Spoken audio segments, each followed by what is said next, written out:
欢迎大家。Hello， 大家好，大家好 Hello， 大家好。 Greetings, Rovers.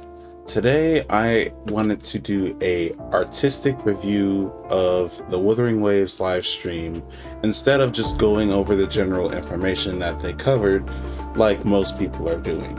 I didn't want to just parrot a lot of the same information you are already going to get from multiple other sources.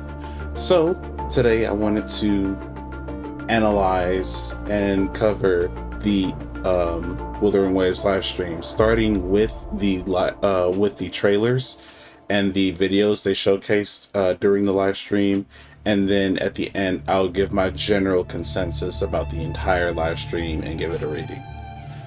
So for just so you know, like, I'm not talking randomly in, you know, artistic values without knowing what I'm saying.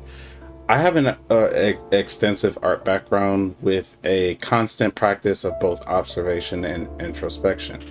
I have been properly educated on how to provide constructive criticism and feedback when it comes to works of artistic or narrative direction. So all that means to say is I am competent enough to give an analysis on the artistic value or the directional value on some of the pathways that, you know, people take with their works of art. So without prolonging much further, the first thing I'm really excited to discuss is the Wuthering Waves trailer. As the pressure builds, I push back, pulling on the threads of fate, the chords within these fleeting moments. It was really well choreographed, interesting and beautiful. The images that they showed, that they used for the trailer, and the scenes, they were really crisp and really well rendered. They were really beautiful and really colorful. Like, they used the color harmony. They used color theory really well. Because when the places needed to be dark, they needed to be dark. When they needed to be monochrome, it was monochrome, and it did it in such a way where, like, it gave everything in those scenes its moments to stand out and shine. Like, every moment had a moment of significance, and I don't feel like any time was wasted in that video. I also really can't see any way to, like, add or improve it. I think, like, the trailer was honestly done perfectly. Another thing to note about the trailer is how well timed the visuals are with the music. They both resonate together to create this seamless experience and breathe life into each other. While they can exist on their own, with the way this trailer was directed, I can't see any ways I want to improve or change anything. The perfect vocal control of the male singer's voice for the English version of the trailer that I particularly enjoyed landed well for me. Every use of volume was well directed and well edited. It does a great job of making me want more. I genuinely wish I could watch a full anime using this art style. While people generally like to say anything can be improved and use that excuse to avoid giving full marks, I'm not that kind of person. So instead, I'd like to say that nothing needed to be changed with this trailer, and it was very well crafted, very well thought out, and the music choice was excellent. A full 10 out of 10 from me for this particular trailer. So the main thing I do, the main things that stood out to me that I do want to note about this first trailer were the transitions between the male and female rover. The seamless and unique way of portraying their positional situations and swapping them in and out during combat sequences were brilliantly done. There was also a moment of Ji-yeon surpassing Geshe-lin that was well done, after later discovering in the animated story short that Ji-yeon took up his position as general after Geshe-lin's fall. Geshe-lin in the animated trailer basically led the army after being chosen by the what did they call it? The basically the dragon, or Jue, or Jur. Jur is the dragon, like the sacred being that bestows like great power on whoever it elects as general of the people, and Geshelin was chosen for that, and he fought to the bitter end, sacrificing himself by letting himself be consumed by dark flames during his fight with a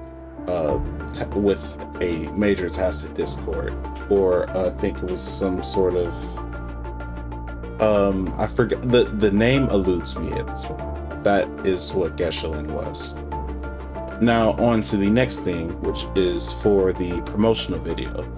So there is really only one thing I would like to add to the promotional video, and that's longer in-game action sequences to further showcase the game's gameplay against the bosses. The quick shorts, while cool, ultimately didn't, or the quick shots of combat, while cool, ultimately did not show enough of what it should have. I would have had them create footage with the best shots against bosses players in closed beta test 2 collectively favored or killed the most of. Is what I was going to say until I remembered the third video that they showcased during the live stream, which did showcase major bosses in Wuthering Waves. These boss shots were really great, and at the ending part with the female rover dueling the Dreamless with that beautiful music was icing on the cake.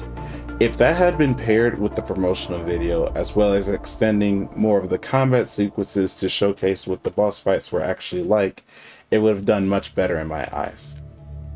So my final scores for the promotional video is 7.5 out of 10 because it meets the standard, and the third video for the bosses, you know, just showcasing the bosses in that one fight with the female rover, would be 5 out of 10. It was great, but far too short to warrant a break on its own, and it should have been a part of the promotional video. Having a short video like that, you know, take up time on its own in the middle of a live stream was just a bit jarring, and like it didn't flow well. So that's why I give it a 5 out of 10. For the final trailer review, which is the live sequences filmed during the final trailer, were done very well. The cosplayers they chose as the main characters were quite literally perfect. It seemed as though they pulled them directly from the game and rendered them in real life. This shot, though, is my favorite out of the whole video. To me, this entire video communicated to me that Kuro Games cares about getting United States players, or global players in general, involved in the events with this tour. They showed us with this tour that they are willing to visit even the most American places one can visit when coming to the USA. And I say that because I haven't even been to the Salt Flats or Grand Canyon, but those are like great destinations to visit. Those are, you know, classical vacation destinations to visit. And they showed a fantastic job of, and I think they showed us a fantastic job of saying that they want to include us and consider us when, you know, playing their game. Like, we won't be yelling into echo chambers, receiving no feedback. We won't you know, be left out high and dry. Our opinions will be considered, and that's the kind of vibe I get with their effort in going this far to market and travel the entire United States on a tour bus. So like the visuals they shot were really great. The music choice, you know what, for the music choice, it was fine for the nature of the video. I personally would have made a few changes to the music for the background of the video. Like, I don't know, maybe like a mix of I would change the OSTs and have them flow into each other for the separate locations they visited based on the type of environment it was. Maybe even using some music for the game to do that. But overall, I give that entire video a 9.5 out of 10. And it's a 9.5 out of 10 because like I still saw that there was something I could add to either change or make it better, but it was still really good.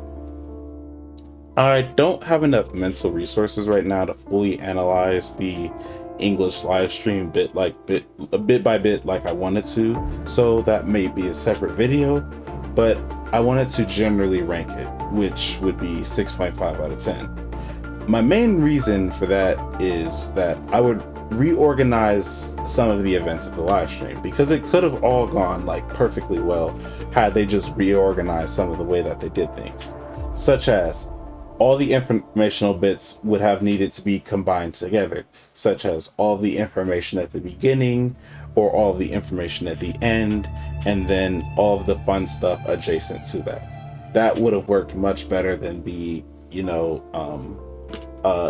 mixing in of it all. So I think that's what would have helped the Wuthering Waves live stream flow better. But overall, I did personally enjoy it.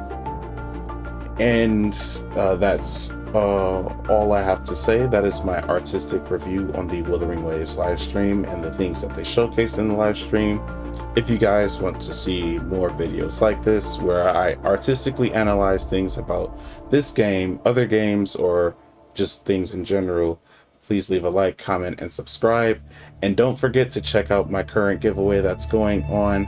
I will have a description of the nature of the giveaway down below, and I will leave a direct link to the to the video, or to the video with the information, so that you guys can participate if you'd like to.